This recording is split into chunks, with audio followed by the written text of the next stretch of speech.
Hi guys, so I wanted to show you this interaction between the leader of the opposition, Keir Starmer, and the Prime Minister Boris Johnson on the issue of care homes and the deaths that have taken place in care homes. Speaker, in a speech on Sunday, the Prime Minister said that we need to rapidly reverse the awful epidemic in our care homes.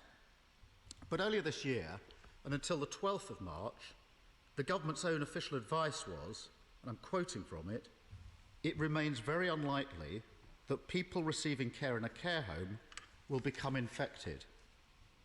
Yesterday's ONS figures showed that at least 40% of all deaths from COVID-19 were in care homes.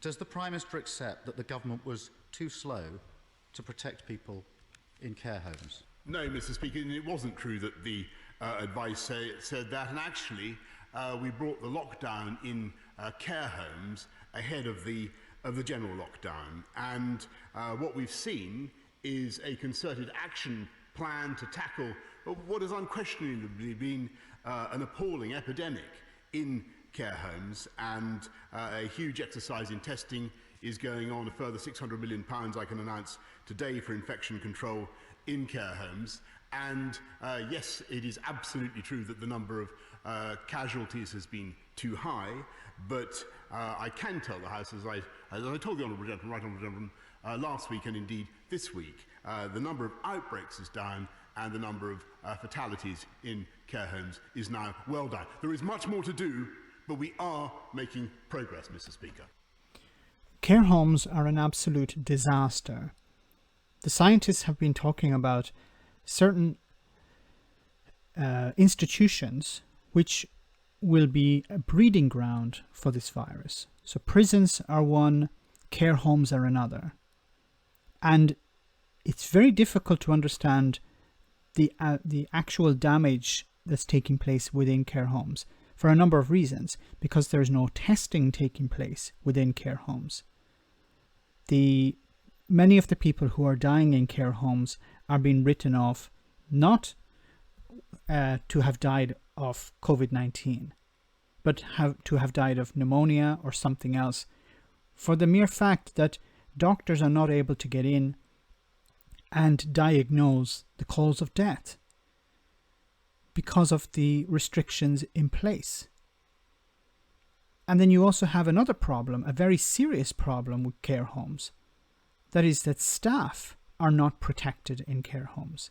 Staff are left to improvise. And this is not just a problem in the UK, this is a problem all over the world at the moment.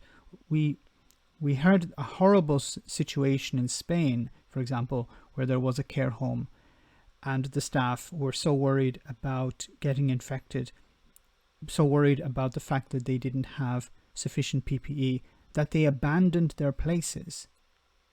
Now, thank God that isn't happening in the UK, but many staff are getting infected.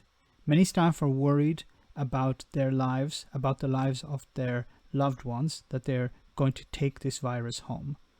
And the numbers in care homes are not accurate because there isn't testing taking place. And of course, the death certificates that are being issued are not for COVID-19. Now, how Boris Johnson can say that they are taking it seriously, I don't know. This is one area that has been abandoned by the government completely. I know the focus has been on the NHS and on hospitals, but many institutions where you have people closed in together are going to be a breeding ground for this virus. And unfortunately, in care homes, I feel there is this attitude that, well, these are old people and they're going to die anyway. And this is not the approach we should be taking. We should be at least attempting to protect the staff there, if that's your attitude. But we should be testing the cases in care homes, because I think the families of those of their loved ones who have died, the family members left behind should know if their father, mother, grandfather, grandmother, aunt, uncle, whatever, died for the reason that was put on the actual death certificate. But unfortunately, I feel that this government is attempting to massage the numbers, to keep the numbers artificially low in order to protect their goals. Let me know in the comments, guys, what you think. Once again, I think Keir Starmer is asking the right questions here, and he's holding Boris Johnson to account. But again, we're not going to really see him at his best, or if this is his best, but we will really see him challenged when Parliament eventually returns, whenever that might be. But let me know in the comments, guys. As always, your comments are greatly appreciated. Thanks. Why not become a Patreon and enjoy access to our Discord server where we share news, chat, and have some fun. If you become a patron, you can also make video suggestions on topics that are important to you. Check it out via the link in the description.